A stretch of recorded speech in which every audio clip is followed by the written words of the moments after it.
In the studio with us this morning, I'm honored to welcome our special guest, Aaron Gabbard, with us this morning. I'm glad to be here. You've done a great job on that last song. Yeah, man. You really did. I was like, You had some good music with that song there. I mean, it took me by surprise. The lyrics were really good. Yeah.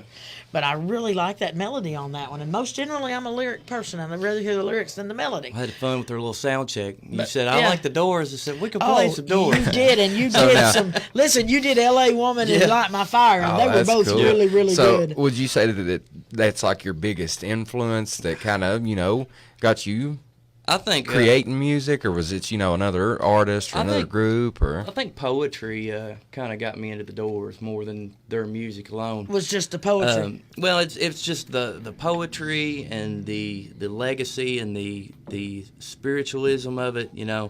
I've always loved looking at different religions. I always liked the way Christianity balances out with. A great flood happens in every single religion. I liked the shamanistic aspects of Jim Morrison, and his music and his poetry is always something spiritual.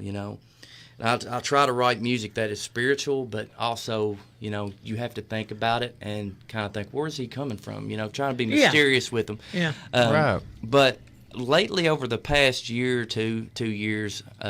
I've got a lot of people saying, why don't you write something that's real to you? So I've been changing that style and just kind of writing, real stuff. Something that comes from your inside. Yeah. Something from something you the real personal experience. Stuff that's not so cryptic, Yeah. And not a lot of people ask me what the lyrics and stuff means. So what I usually do is I just, I go back to my old roots and I listen to those songs and I'm like, they don't tell a story, but then the stuff that I write now does tell a story. I like to be cryptic, but I also like to, try to tell a story if I can. But I'd say the biggest influence for me is just, being around other musicians. Yeah. And I grew up with musicians. It was always like, let's play this and let's play that. But it's like, when are you going to play the original stuff? Yeah, when are you going to play what you're doing? I've played bass for so many bands where we play 6-7 hour shows and not one original song. Oh, and see, that's and knowing that tough. I've got people that can write good music. So for me, I went on this streak where I was just like, I won't play any cover songs unless somebody else is playing them. But recently, after a close friend of mine passed away, and he had all these cover songs, and he had all these originals too that nobody got to hear. It's kind of put me in this aspect where I'll play anything now. I mean, you give me some bluegrass, like I'll go from playing Nickel Creek. I like them a lot. I like playing, a little bit of Shinedown. I like playing Silverchair is probably my biggest influence, though. And when it comes to musically, Silverchair, because cool. You've got a band that come from heavy rock to the next thing you know, they've got Van Dyke Parks, who did the Beach Boys and stuff, doing orchestra type music. And for me, the stuff that I'm working on is a little bit heavy in the studio, but I've also got a guy that's worked on Louis Capaldi's Penniless song, did the string section for that, cello, and him and his wife, they've been doing cello and strings for me lately, and that's the type of stuff that I like, because it's, for me, I would love to play music where I just got a string section, just me, string section, and that's why some of the new stuff that I write, it feels more like pop, so I don't want to put a label on it. There's no point in it, but I like to call it Appalachian pop. Appalachian pop. Yeah, because that's a cool term. That's first of. Because I mean, I'll go from rock to, wanting to do ballady stuff. Yeah. I mean, I'll sit around by myself. I don't let really anybody hear it, but I'll sit around and play Meatloaf if I want to.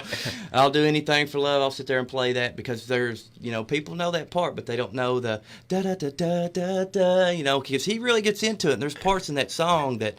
You can sense the influence that he gave to bands like Tenacious D and stuff. There's that, people know the hook, but they don't know the real orchestrated parts. And that's kind of why Silverchair has become one of, my biggest influence. And even now that Daniel Johns is the lead singer, now he's on his own, he's switched to this R&B funky melody stuff. And, he's pretty much selling a record that nobody likes that grew up with Silverchair because it's so different. But that's what I admire about it, because even though older fans don't like it, it's still the #1 selling album right now in Australia, not once but twice.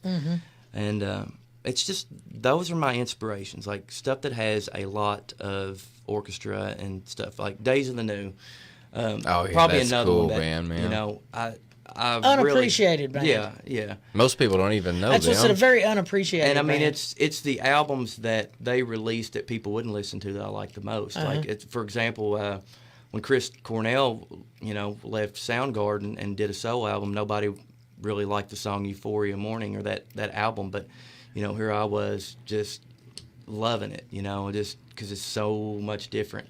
And, you know, even after that, you know, right before he passed away, everybody was listening to him play acoustic stuff, and they appreciate him years later for that because he did something he wanted to do. Oh, yeah. And I mean, he even jumped. You got to appreciate change, too. And he even jumped in that little pop era for a little while, you know, doing Billie Jean, stuff like that. And he has a whole album which, like, he's not even really playing on. He's got, you know, got hip hop beats and stuff like that, and I kind of like that too, you know. But there's a part of me that loves that heavy side of music, but with strings. Another example is I was looking at Collective Soul the other day, and I've listened to Collective Soul, but I had never seen him with a string arrangement, and I had to share the video the other day because I thought it was so impactful. Because, like, you know, here he is playing, and the next thing you know, there's a whole string section behind him. And you're like, wow. And I mean, I grew up as a fan of Metallica, but when they did that orchestra stuff. If you go back, Rod Stewart done that in his later years, brought the orchestra in and started doing with the orchestra, and it was beautiful music. Yeah. Beautiful music. Now, you do us another one? Yeah. Do us another one, Aaron. All right. I want to hear what you got. This one's called Not So Forgiving. It's kind of an older one, too, but here we go.